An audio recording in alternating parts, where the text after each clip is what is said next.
نواف العابد، نواف العابد المميز الجميل، وهنا صفرة وخطأ وبطاقة لأن هناك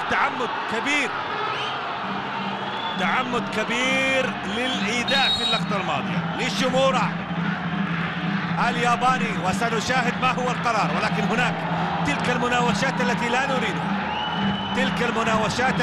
نريدها، في انتظار قرار حكم اللقاء. تابع الإعادة أحمد الفريدي وجورج كواسي. هذه إعادة للقطة، جورج كواسي والدفع اللي كان باليد وبالكوع لأحمد الفريدي. سلامات لأحمد الفريدي، خطأ لصالح الهلال،